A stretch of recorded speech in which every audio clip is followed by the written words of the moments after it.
Good morning, everyone. Good morning. Merry Christmas. Merry day after Christmas. Merry Boxing Day for those of you who are of British descent like I am. So this is our last Sunday for a lot of things. It's our last Sunday of the year. It's the last Sunday to sing Christmas songs. So let's all stand up and for one more time this year, for 11 months we're going to put these away. But as for today, let's sing.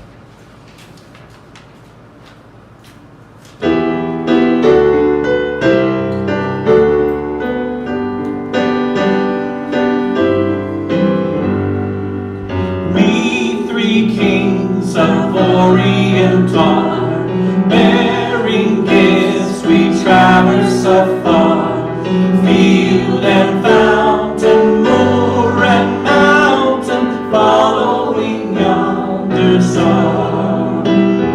Oh, star of wonder, star of light, star with royal beauty bright, westward leading, still proceeding, guide us to thy perfect light. Born of babe on Bethlehem's plain, gold we bring to crown him again. Love forever, ceasing never, over us all to reign.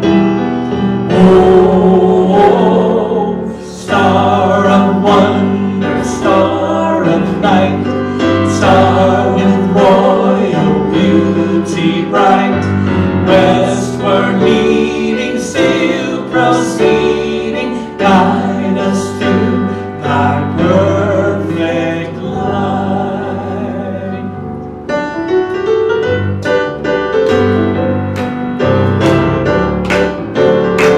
There you go. Go tell it on the mountain, over the hills and everywhere. Go tell it on the mountain that Jesus the Christ is born. While shepherds kept their watching o'er silent flocks by night, behold, throughout the heavens there shone a holy light. Go tell it on the mountain, over the hills and everywhere. Go tell it on the mountain that Jesus the Christ is born. The shepherds feared and trembled when low above the earth rang out the angel chorus that hailed the Savior's birth. Go tell it on the mountain, over the hills and everywhere. Go tell it on the mountain that Jesus the Christ is born. Down in the lonely manger, our humble Christ was born, and God sent us salvation that blessed Christmas morn. Go tell it on the mountain, over the hills and everywhere. Go tell it on the mountain that Jesus the Christ is. One more time. Go tell it on the mountain, over the hills and everywhere. Go tell it on the mountain that Jesus the Christ is born. That Jesus the Christ is born. That Jesus the Christ is born. All right, you may be seated. Let's say welcome to, hey Dave, welcome to Unity of Music City, a place for authentic transformation. And when we say transformation, we mean learning how to live life We learn how to be our best in this life. Because I don't know if you've been to the store lately or the mall, or, there's challenges out there. There's definitely challenges to live in this life. So we're here to be our authentic selves. And we love you, each and every single one of you, for who you really are, your authentic self. So welcome. We want to go over who we really are. So let's say our mission, vision, and purpose statement together, okay? Mission: to remember the universal presence alive in each of us. Our mission: we create experiences for expanding consciousness and awakening infinite possibilities. And our purpose: we create a sacred space for authentic transformation. We probably have some announcements too. Yes, we do, a few. There are no classes for our book study that we have going on right now. Everything is here to help you. So now that you're through Christmas, things are still here to help you. Maybe even more so than before Christmas. By Matt Kahn. The class is from 6 p.m. to 7:30 p.m. via Zoom. We have a break last week, and we're having a break this week for New Year. But kicking right back in the following week, we will have class. So, facilitated by Valerie Dennison, does a great job. Valerie is just such a, has such a spirit about her facilitating on this book, and she's very well versed and knowledgeable. She keeps us on track, and also lets us fall off the tracks now and then, which is good. That if we need to fall off the tracks now and then.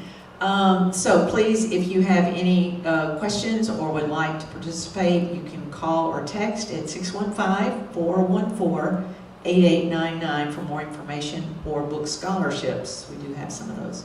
Please see the weekly happenings that will occur to give you a check on the website for information about the Zoom address and that sort of thing.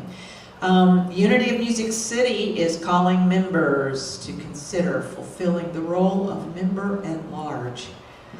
This is an important role. I can't stress how important this is. Someone who would serve as on the Leadership Council, attend monthly meetings, learn how Unity of Music City conducts business, and serve on various committees. Please email the office at unityofmusiccity@gmail.com if this is something that you feel that you're called to do. We'd love to have you. The prayer chaplains are always available for your prayers. If you have a prayer concern that you would like for them to hold for you and to pray with you or for you, they're here and always available to do that. You can send your prayer request, UOFMC prayer requests @gmail.com. There's also a prayer box in the back of the room if you're here in the room today. If you would like a prayer, have a prayer or concern, you can drop that in the box and they will hold that in prayer for you. Any and all prayers, requests are welcome and are answered. Okay, Happy New Year. It's coming up. We're welcoming it in. I'm telling you, we're ready for a new year, right, Ryan? Amen to that. Out with the old, in with the new. Yes. So, except for this song, of course. Our monthly mantra. This is the last time we're going to get to do this song. This song has been really special to us for this month. I think this song has really hit the nail on the head for this congregation and who we are and who we aspire to be in Go Light Your World. Carry your candle, run to the darkness, seek out the hopeless, confused, and torn, and hold out your candle for all to see it. Take your candle and go light your world. Let's all stand and sing it together.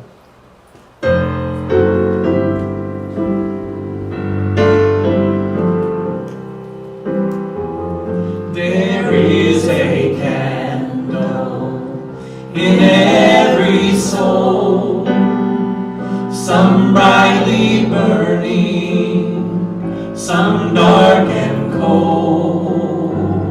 There is a spirit who brings a fire, ignites a candle, and makes his home.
darkest night.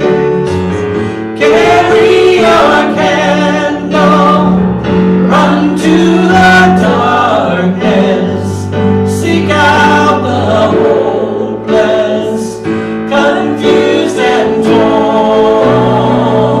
Hold out your candle for all to see it. Take your candle, go light your world. Take your candle, go light your world. Take your candle, go light your world. Amen. Please be seated.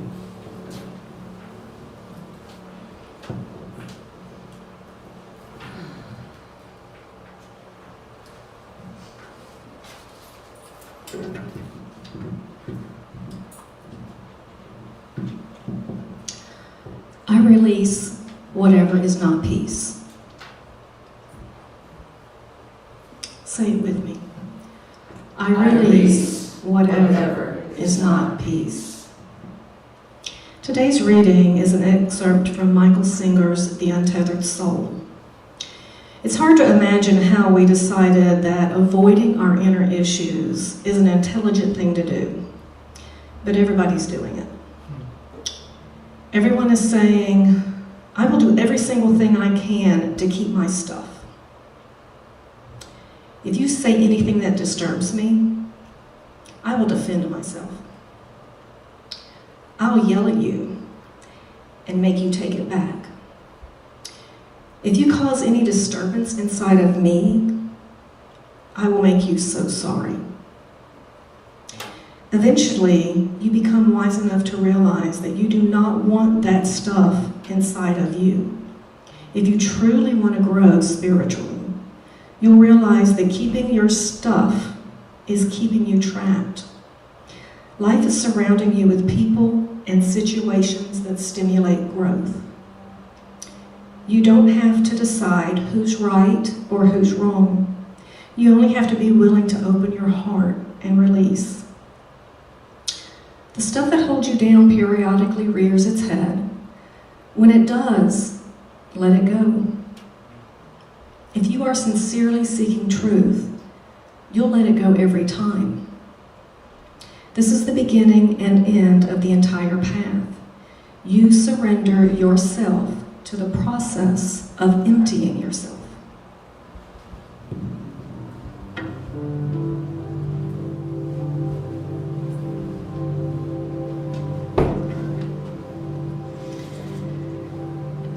This is the beginning and end of the entire path. Let's take a few moments in the quiet together to sit with that. You might want to close your eyes or just stare at a spot on the floor. Whatever reduces input from the outer world.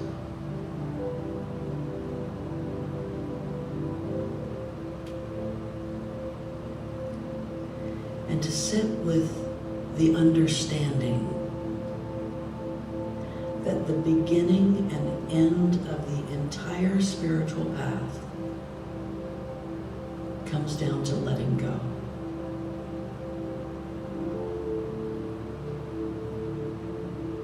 Letting go of knowing who's right or wrong. Letting go of the reaction that rises up in you when an offense is perceived. Releasing our old habits of being, our old patterns of reaction.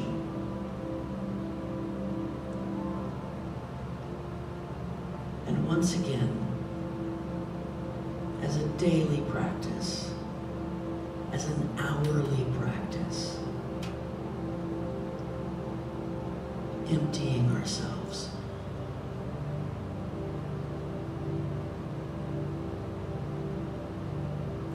becoming clear of everything that is not peace.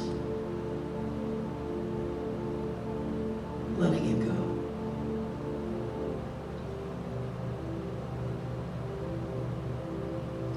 The beauty of going into the silence is that we can practice being in nothing but peace. All of those pieces of your life that you hold so tightly, that you feel so attached to, for just this moment you can let them go. They will still be there when this is through. But for this moment, let it all go. Let it all go. This is the beginning and the end of the spiritual path, to let it all go. In the silence. In the silence.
Peace is freedom.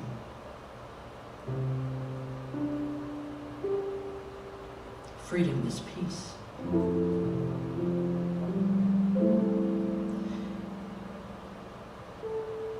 When we practice letting everything go, and sitting in the space where it is nothing, nothing but me and spirit, then every single time I pick my stuff back up again, I have to do it intentionally. I have to think about it. And I'm given the opportunity once again to decide whether I may not want to carry something. Because I've sat in the peace of letting it all go. And I don't give up that peace easily.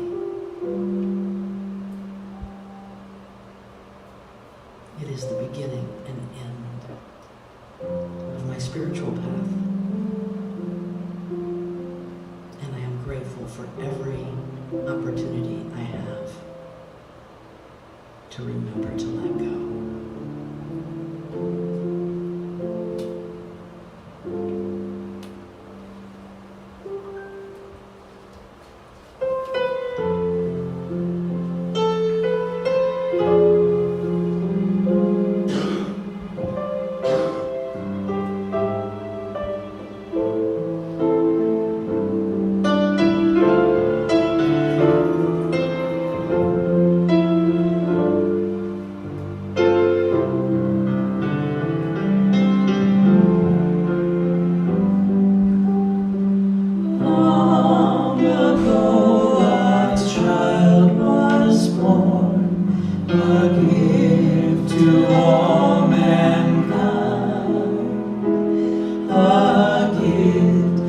With us still today, if we seek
difference we can make as a child of God on earth. Let me see Him, let me be Him in all I do and say. Let me hold Him closer to me every time I pray, for I know this child is made of nothing but pure love.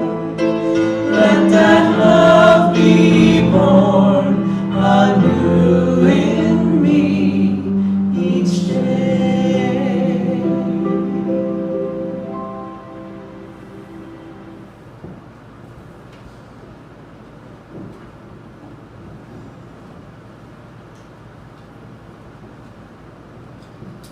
Good morning, everybody. Happy Boxing Day, as Ryan said. Happy day after Christmas. Every time I hear that song of Judy's, let that love be born anew in me each day. It's just, that really, let that love be born anew in me each day. Let that love be born anew in me each day. That's just some church right there. That's church in a sentence. That's why we're singing it every week. That's why we're singing it every week. That's right. So, wouldn't you know that I am talking about releasing and letting go after I have just spent 4 days with my family. That has nothing to do with each other, of course. The interesting timing this year, when we think about all of the things we've got going on, we don't have our own building. Normally at this time of year, we'd be heading into New Year's, we'd be doing a burning bowl. Historically, what we had done is we would write down the things we want to release, and we'd have a big fire, usually tended by Charlotte, or previously Missy Bratton or someone, and we'd all walk out, and we would be putting all of that stuff into the fire. And so this year, we don't have that space, but you know what? Everything is here to help you, right, Valerie? Everything is here for you. And one of the benefits is that we get to slow this process down a little bit. Because there were a lot of times in the past, even with the best of intentions, that I would show up on that service that was going to be right around New Year's, and I go, oh, it's the burning bowl service. And then I have to quickly think about what I'm going to release. Well, I think that releasing something is powerful enough that we ought to give it some space and some time. Slow that process down a little bit. So we're going to do that today. I know it's only the day after Christmas. The way that the Sundays fell, you know, Christmas and New Year's are always on the same day of the week, right? And the way that it all falls, next week, of course, will be December 1st. And next week, we're going to January 1st. Thank you. January 1st, 1997. Woo! That was a very good year. Anybody else still writing 19 every now and then when you start a day? I'm old. I'm embracing it. So yeah, January 1st will be next week. We're going to talk about intentions and setting our intentions. But today we're going to talk about releasing so that we can make space for that new creative energy that's going to come around next week. This is the time of year when we think about releasing. We think about the release of the burning bowl. It's kind of natural, right? It's this whole time of year has an ebb and flow to it. If you are like me with my family, my mother is the queen of Christmas. And she is, I mean, Christmas is a big old deal in our family. And there's always this buildup of energy, and like the day after Christmas, I want to be done with it. Like, I'm really hoping Nikki took the tree down this morning after I left. I'm ready to be done with it. It's the time of year where we give and we receive, and there is an ebb and a flow. Even the solstice is a kind of boomerang, right? We're heading into those shorter days, and then all of a sudden we're going into longer days. The solstice doesn't even get its own day. It's a moment in time. It's a moment of turning a corner. and all of a sudden we're going in a different direction. We lean into Christmas. Sometimes we lean a little bit too heavily maybe, and then we're ready to go home. Ready to return to normal. After over 35 years of living in a different state from my mother, I can attest to the fact that the only thing more exciting than driving to Mom's house is driving home. Right? Amen. Amen. Driving back home again. Some of the best things in our life are also the source of our biggest attachments. And those attachments, as the Buddha says, are the key to all suffering. Some of the best wisdom in our spiritual journey has to do with releasing those attachments. Letting go again and again and again. Eckhart Tolle, who wrote A New Earth and what's that other one? The Power of Now, right? Oprah's best friend. You know Eckhart. He believes that we create and maintain problems because they give us a sense of identity. They tell us who we are, right? And this is possibly why we often hold on to our pain far beyond its ability to serve us, because it defines us. It tells us who we are, and boy, do we hate to let go of what we feel is our identity. That's a biggie. We're masters at learning our roles and then playing those roles.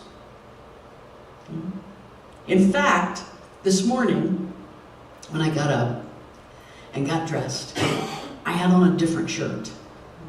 And after Christmas, that shirt that was already a little tight was even tighter. I don't know how that happened, but it did. And I went out to get in the car. I was leaving before Nikki was. I went out to get in the car, and I came back inside, and I'm slamming doors. I'm in the spirit of Christmas. It was all comfort and joy at my house this morning. And I can't wear this shirt. And then I realized that it was going to work for my talk to not wear that shirt. Because part of the practice for me in giving this talk, I almost brought my stool with me to sit on my stool during this talk, because any role that we step into, we take it on really quickly, and we don't like to let go of it. If I'm the professor at school, I'm going to play that role of professor at school. And in fact, what I have noticed over time, that it's usually the younger professors who are very, very tied into that identity. The older professors have finally gotten to the point where, look, I don't have to demand the respect anymore. I am just the walking professor, right? And so the same kind of thing when you are a minister of music, or when you are a minister, or when you are a chaplain, or when you are a teacher, or when you are a facilitator. We often take on those roles and we step into them, and we have to carry that mantle. And sometimes we need to take all of that off. I remember how many times I thought my father's life might have been much, much different if there had been space in his world as a minister to step up in front of his congregation sometimes and say, I had a rough week.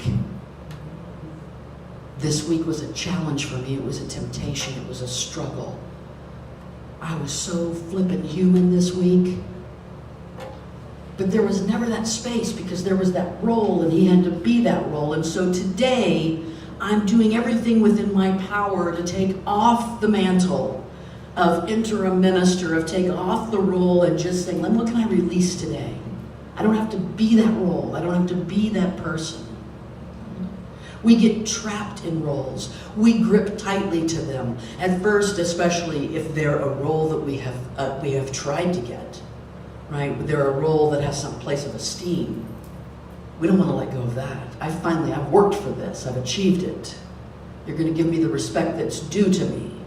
And then all of a sudden we realize that we have created a cage that has trapped us into a set of expectations. I might contend that anything we grip too tightly has the potential to destroy our peace. anything we grip too tightly has the potential to destroy our peace. Ajahn Chah is a Tibetan Buddhist monk, and he said, if you let go a little, you'll have a little peace. If you let go a lot, you'll have a lot of peace. And if there's one thing I know about a spiritual journey, one of the parts of the role of being minister that you have to constantly be releasing is the need to have answers. I have to let go of the need to have the answers, right? But if there's one thing I know, it's kind of like Oprah's one thing I know for sure. If there's one thing I know for sure about a spiritual journey, it's that peace is pretty much the goal. That's the whole point, is peace. We often put off releasing things because we associate that idea with loss. That letting go will be a kind of loss. I will lose something, right? That's why we had to grip it to begin with, to make sure that we didn't lose it. I don't want to lose this in my life. Another Buddhist teacher, you may know him, Jack Kornfield, says to let go does not mean to get rid of. To let go means to let be. When we let be with compassion, things come and go on their own. We've all had experience with this, haven't we? You've had experience where you've released your grip on something and then it came to you so freely.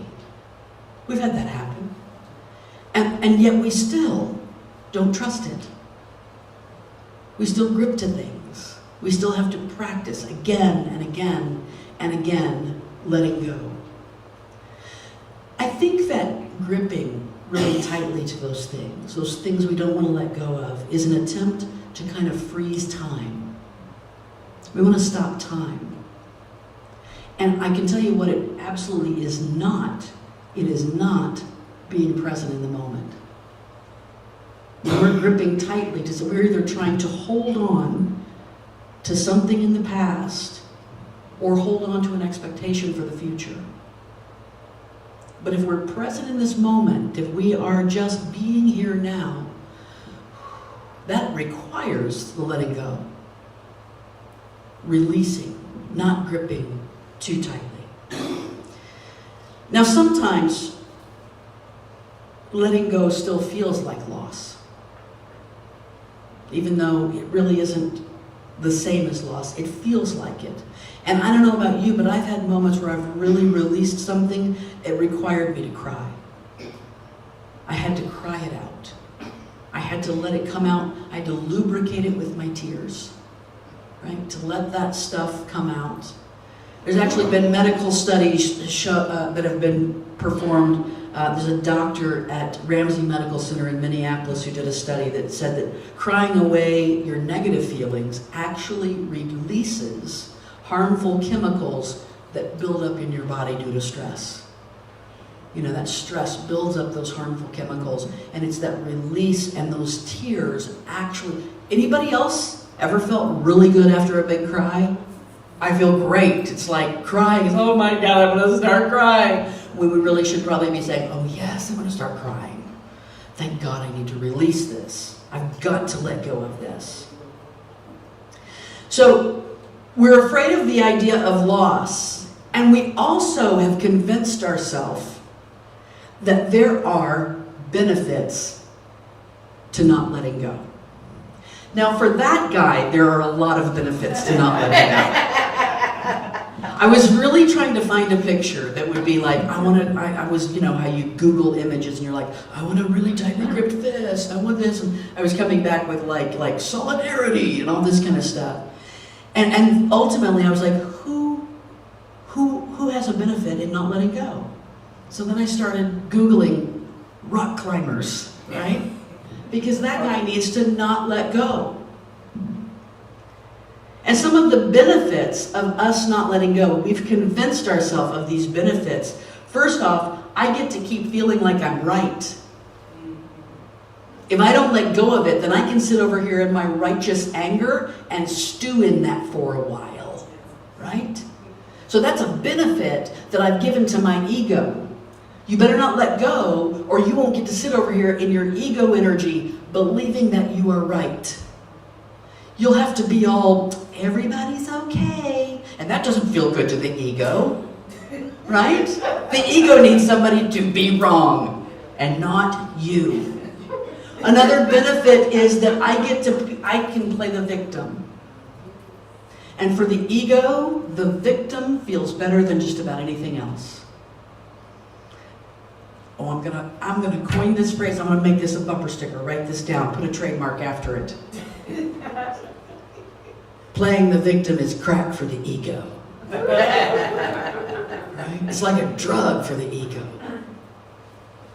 It just makes it feel so good temporarily until we come back down again. But I get to keep playing the victim if I hold on to something. If I hold on to it, I can stick with what I know instead of venturing into the unknown. What I know is that you've done me wrong, and I get to hold on to that victim energy, and if I let go of it, I don't know what's waiting for me. You know, the devil you know sometimes is even better than the heaven you don't know. Right? Because what's waiting for us is peace. But I don't know peace. I know being mad. So I'm going to hold on to it, and I can stick with that. And also, it can seem like it's easier. It's just easier. I don't have to go back and rethink through this. I don't have to let go. I don't have to put up my defenses. I can just stay mad and keep my boundary and watch for you to piss me off again. Because I know you're probably going to do it. Those are the benefits of not letting go, but what are the consequences of not letting go? If I don't let go of this thing, what's the next year going to look like for me?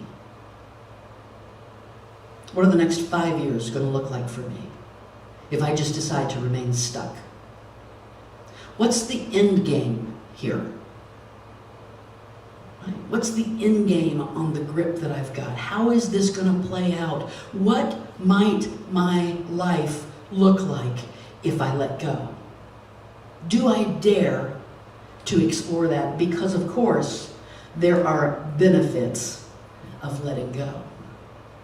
When I was searching for that image, I was just searching for somebody letting go, and it's always an image of somebody floating in water. So I Googled somebody floating in water, and I got Buddha floating in water, and you can't get any better than that. I could have had the little baby Moses floating in a basket. There you go. But there are benefits to letting go, and what are those benefits? Well, I would say that health is one of them. And emotional health is very clearly one of those, but I would say physical health as well. Clearing out those toxins, letting go of those stressors, not allowing them to take up residence in your body. When I was sitting over here before the service, I was talking about how I needed a massage, and Annette came over and did a little Reiki and healing touch to me, and she's like, I'm sorry. Afterwards, she said, I'm so sorry I had to do that. I felt a little kink in your aura. And I'm like, I may want to make a bumper sticker out of that too. Get off my rear end, I've got a kink in my aura. But it felt so much better when she was finished because I allowed it. I stayed there in that space with her and let it be, and I felt better. A benefit of letting go is freedom. I have the freedom to move forward in an unencumbered way. I don't have to restrict my path based upon not running into that person or not seeing this or this not happening, because I'm free now. I am free of you. I am free of my thoughts about you. I am free of the assumptions I've made about you. I'm just free. I get to live free no matter what I think you did. I get to live free. And of course, peace. Peace is freedom. Freedom is peace. I get to live in peace. What kind of things can we let go of? It's easy to think about, like a job. Sometimes people go through a situation where I need to release a job. Or I need to release a relationship. It's gotten to the time where I need to release a relationship. I'll never forget, I believe I've spoken about this before, years and years and years ago when Patricia and Gervais Phillips were the ministers of this congregation, and when they were going to get a divorce. And they sat down on 2 stools and they gave us the analogy of the Dead Sea. And the Dead Sea, nothing grows in the Dead Sea, right? There's like nothing in it. And the reason is because it doesn't let go. It has no outlets. Nothing flows through it. Nothing moves through it. It's not been living in a flow. And there's a time when you release. Sometimes we have to let go of the house. I've had to do that before. Just release a house, a place, an environment, something like that. But I think that there are other things that we can consider releasing, other things that might have a more subtle attachment to us around these other bigger issues. Maybe it's time to release attachment to what you thought would be and accept what is. Because what is. It is. And we go through life a lot of times being so attached to the dreams we had, the visions we held, the goals that we held up. I think about this spiritual congregation, releasing attachment to what we thought would be, and being in what is. We've had to do a lot of that just through the pandemic. Everybody on this planet has had to go through the process of releasing some attachment to what they thought would be.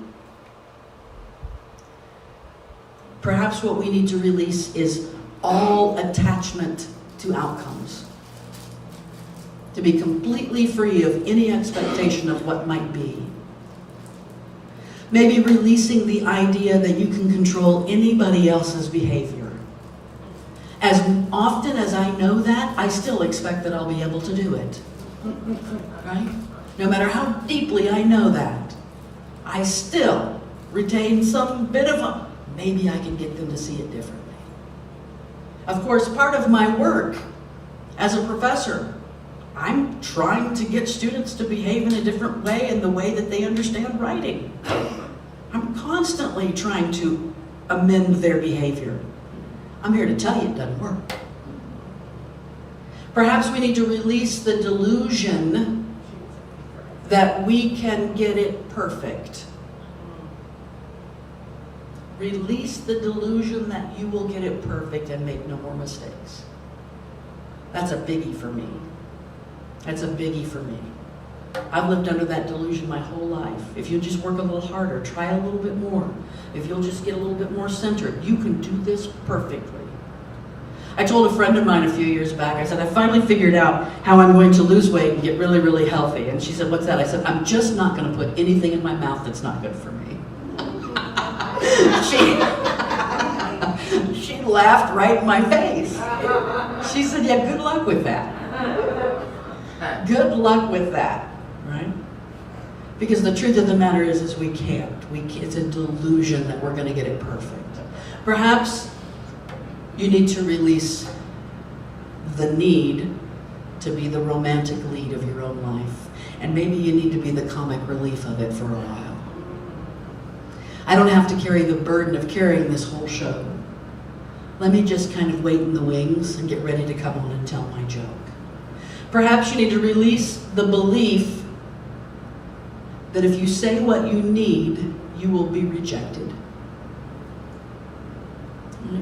If I actually tell someone what I absolutely need, it will be rejected. It makes me think about, and this just popped into my head, so we'll see how it fits. I don't know, it might not fit at all. Makes me think about when I was 21 years old and I was trying to craft the way that I would come out to my mother. And the number of voices that I heard saying, don't tell mom, it'll kill her. It will kill her. And the truth of the matter is that nobody had any control over that but mom. And I had to release the need that if I said what I needed to say, that I would be rejected. Because as a much older person, I know that had I been rejected, I still would have been okay. I still would have been okay. Perhaps a release that you might need is to release the belief that spiritually aware people will only feel positive emotions. Because we are some spiritual journeyers in here. We want to live in a spiritually aware place. And sometimes we're going to come in the house, slamming the door, saying, "This shirt doesn't fit." Or we're going to feel anger, or we're going to feel rejection, or we're going to feel bitterness, or we're going to feel shame. And our work, of course, is to take off all of those delusions about who we are. We'd have no need to feel shame. We don't need to be angry, but we do. And it's okay, because it's bringing up one more time something that we might need to work on. Maybe I haven't released everything if this is still coming up for me. Maybe I need to release the last remnant of resistance to forgiving that person or that situation who hurt me deeply. I can walk around talking about how I've let it go, how I've let it go, how I've let it go, and yet it is still a movie trailer running through your mind, right? It's still playing. So there's something about it that I haven't released. Maybe I need to release the delusion that letting go is something that only happens once. When I come back around to the next year's burning bowl and I go, well, gosh, I've been releasing this thing for 3 years, that's okay. Good for you. You're not doing it wrong. It just needs to be let go again. There might be something, anything that destroys your peace is something that is potential to be released. Something I need to let go of if it's destroying my peace. I mentioned earlier that Buddha said that attachment is the root of all suffering. But it's not just attachment, it's also the opposite, aversion. Have you ever gotten attached to making sure that you don't do something? Right? I know it's people who, speaking of diets, people who diet often do that kind of thing. It's this aversion energy, right? It's this aversion energy. And so in Buddhism, there are 3 poisons: ignorance, attachment, and aversion. And so we often talk about that attachment. Attachment is the root of all suffering. But aversion, holding something back, is also a form of attachment. What if we become dedicated to this non-acknowledgement, right? We become dedicated. I'm only going to see good in the world. I'm not going to look at that. That's something I'm going to push away. I'm going to push over there. And we get attached to this commitment to resist looking at something.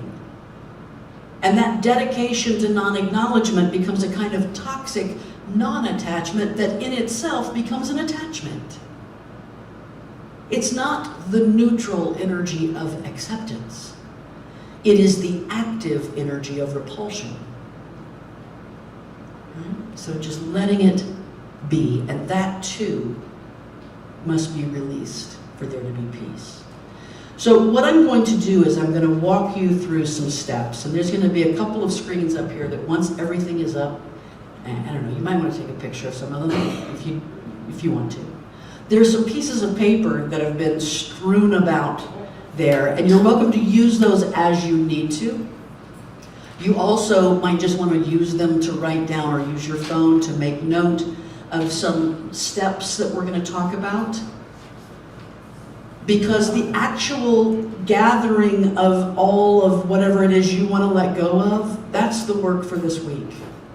This burning bowl is going to be a very private, personal affair. And it will be as effective as the energy you put into it. So in the process of preparing for release, there are a couple of things that we kind of want to do. We want to get our mind and our spirit ready for this preparation. And the first thing I think is to remind ourselves not to just go through the motions. So many times that's what we do. I mean, especially with things that become ritual. It's New Year's time. It's time for us to do a burning bowl at Unity. So here we go. Let's go through the motions and let's do that burning bowl. So what a benefit to us that we don't have our own space this year. What a benefit that we have to intentionally make this a personal practice this week, if we choose to. We have to actively engage in it one more time. We don't get to just go through the motions. Sometimes we act like we're letting go, but deep inside we still have a tight grip on that issue. Because inherently, we know that we need to let go, and we know that we should want to let go, but we haven't changed what needs to change in order to truly release. Because we're going through the motions. We're not actively thinking about what is it I really, really, really want to let go of in my life. I'm done with it. I'm done with the way I feel about that person. I'm done with the way I think about that situation. I am done. As you're preparing, feel what you need to feel. Let those cleansing tears come if they need to. To me, ideally, a good letting go, it doesn't happen in one service. I might need to go through a little bit of a roller coaster of emotions about something this week. There might be Tuesday afternoon, I might feel ready to let it all go, and Wednesday morning, I'm mad about it again. So I'm going to let myself feel that. I'm going to let myself go through that. The suppression of emotion creates a kind of sandpaper or a grit that our spirit clings to. It's hard, it doesn't slide then. That stuff doesn't slide out of us, right? And that's usually what got us there in the first place, is suppression of emotion. This is a biggie here. Remove all conditions for release. You can't let go conditionally. You can't hinge your letting go on anything else. What if you're waiting for an apology? Right? I've had that situation before. If you're waiting for an apology or certain conditions to be right, then you can't really ever let it go. You can't let go of one part and hold on to this part over here where you need that person to be publicly made known that they got it wrong. We're going to put him up in the town square. Yeah. We're going to get some little, what do you call those things? Shackles, whatever those. Yeah. Stocks. Thank you, sir. We're going to get the stocks. We're going to let people throw rotten tomatoes at them so the whole world knows they admit they did wrong. A true letting go means that we have no conditions for the release. We've become so intertwined with the story that we would swear that it's the situation that has a grip on us. So that outer thing has to happen for me to let go, right? We've become so enmeshed, we can't tell where it ends and we begin. And we don't know who's doing the gripping. And so we think, if they'll just apologize, they can release me from this pain of reliving this situation. And you know what they're doing? They're not even thinking about apologizing. They're not even thinking about the situation. They're trying to write their grocery list for this week. And we're over here waiting for them to get the message that they need to apologize. But the truth is, if we untangled all the threads and we took it all apart, underneath it all we would see our own fist gripped tightly to all of this. Gripped tightly to this perceived slight or this misunderstanding. Right? And we sit there holding on and saying, well, once this person figures out how to release a fist, I'll be free. And we're talking to the mirror. Because what that other person does or does not do makes you know never mind. It has absolutely no bearing on your peace. And if it does, you've handed over your power.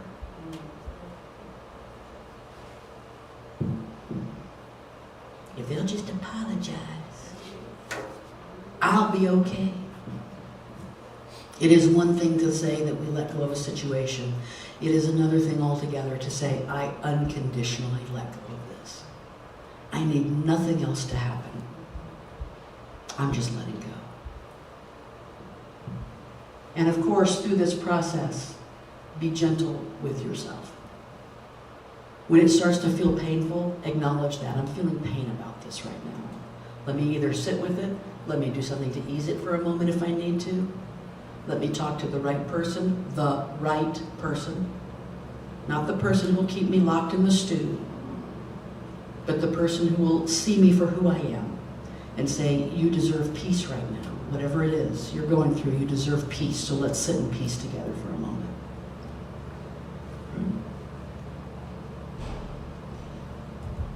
We often say, if that person does something, then I will be able to let go. And it's that being able to let go piece that I want to spend just a second on here.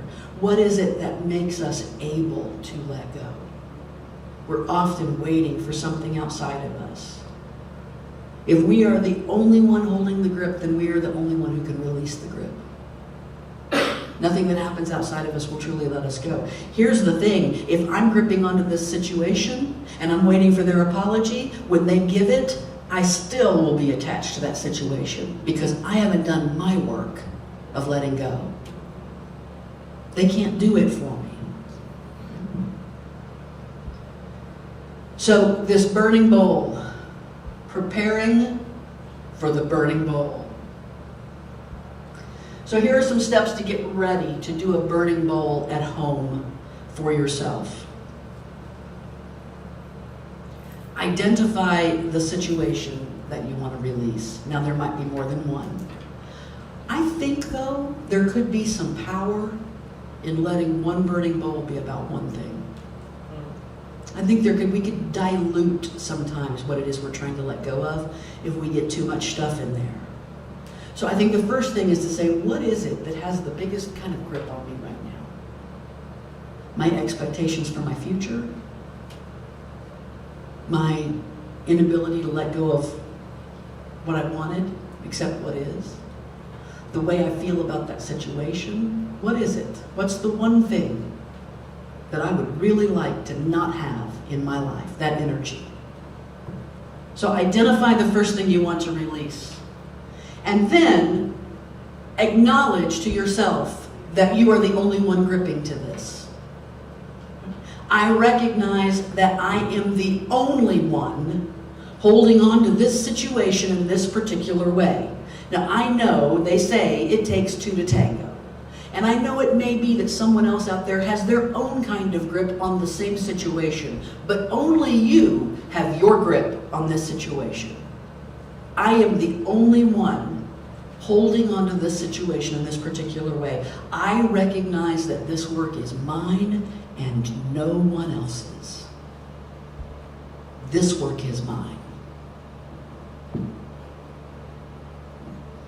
Then you might want to check and identify the additional layers that you've added to the story.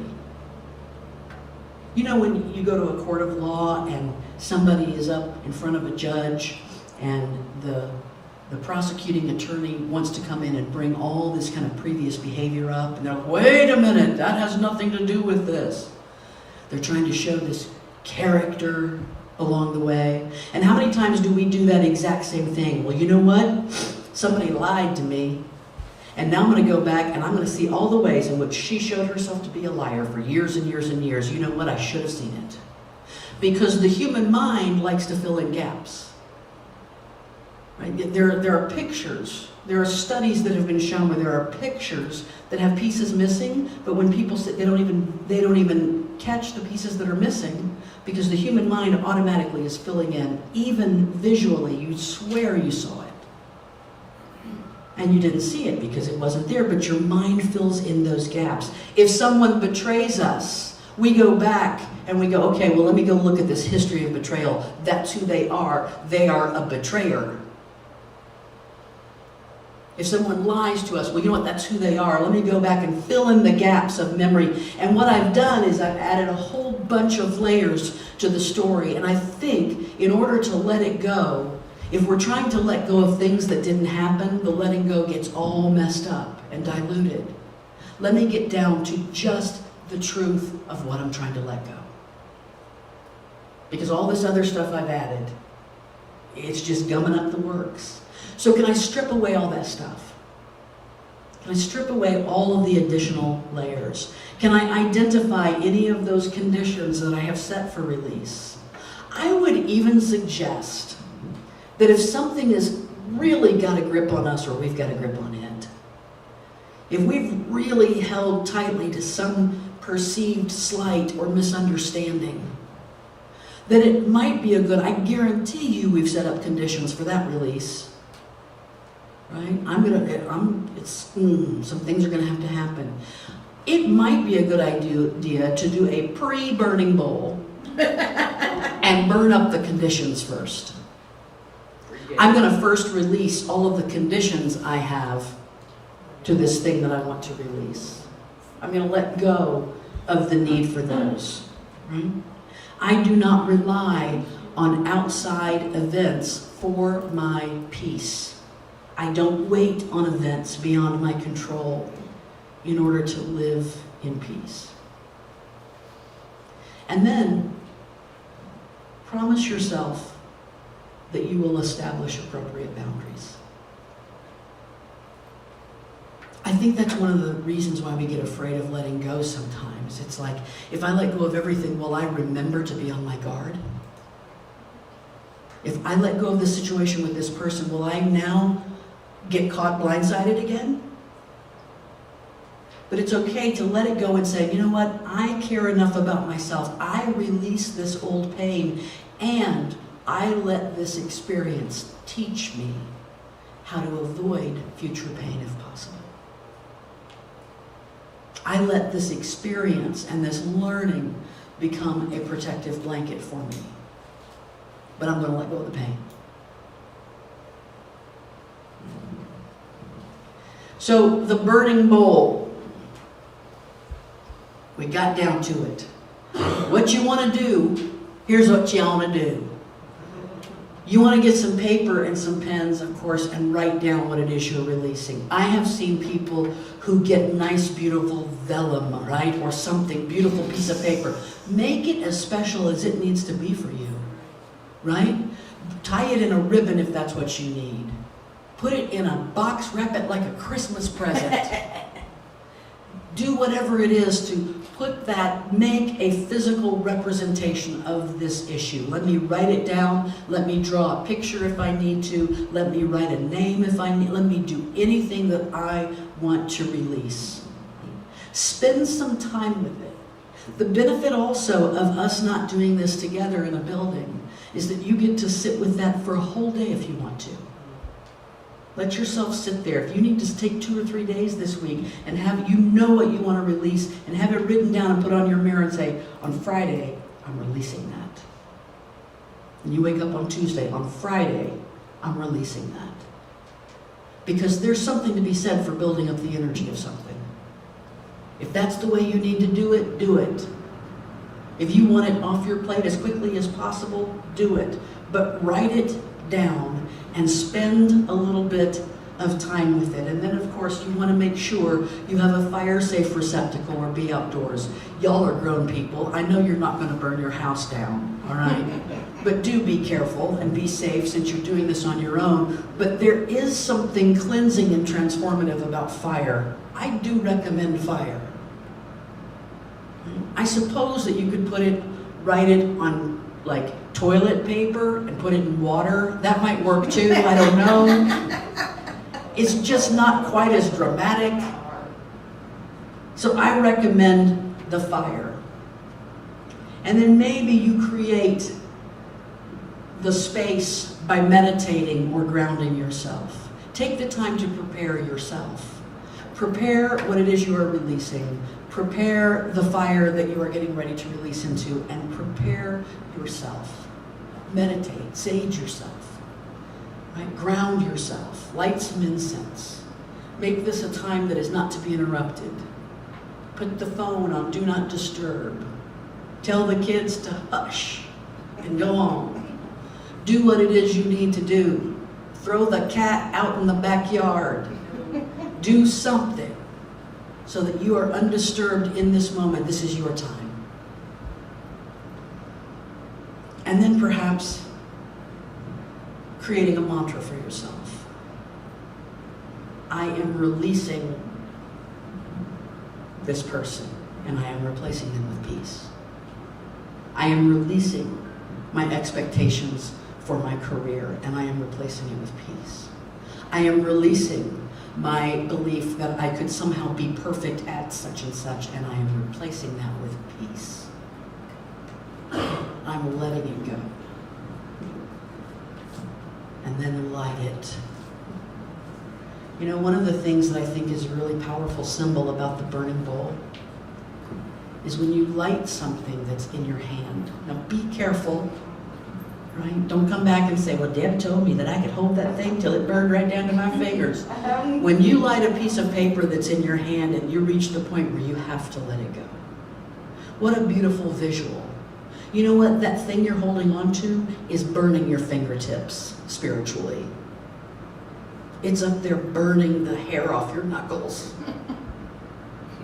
Right? And when we grip to it, we won't let it go.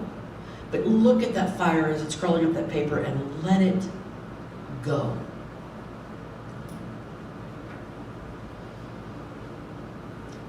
This is the beginning and end of everything we're doing here.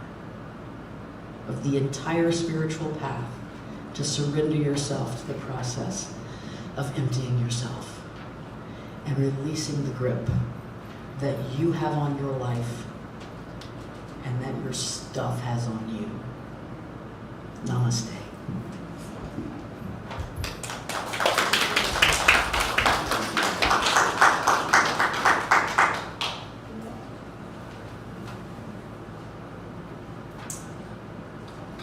Now that we all have our assignments, Was that on the syllabus? yes, I do believe it was on the syllabus, yes. Especially if you've been at this church for any amount of time. Thank you, Deb. We're grateful. What are we thankful for? What are we grateful for? Now is a great time for us to be asking ourselves that. Have maybe a little extra time in the week coming up. Maybe you're off from work, don't have as much to do. Instead of watching one more TV show, just go into the silence and say, thank you, I am grateful. In that spirit, let's say our offertory blessing.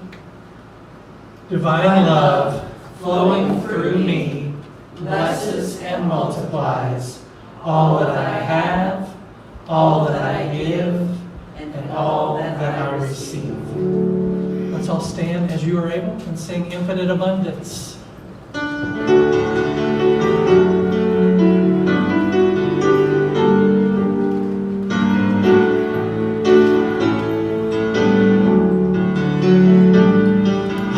Live in the midst of infinite abundance. I give freely and fearlessly to life. I live in the midst of infinite abundance, and life is back to me. I live in the midst of infinite abundance. I give freely and fearlessly to life. I live in the midst of infinite abundance, and life is back to me. And life is back to me. Will you lead us in the prayer for protection? All right. The light of God surrounds us. The love of God enfolds us. The power of God protects us. The presence of God watches over us. Wherever we are, God is, and all is well. And life is good, and we are truly blessed.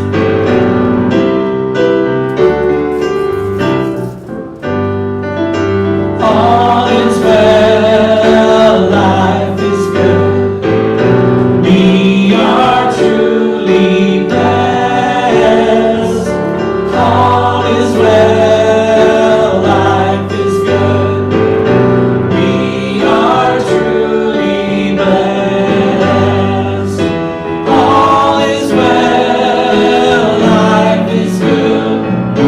We are truly blessed. All is well, life is good. We are truly blessed. All is well, life is good. We are truly blessed. All is well, life is good. We are truly blessed. We are truly blessed. We are truly blessed. Thank you all for coming. We'll see you next year. Same time, same place.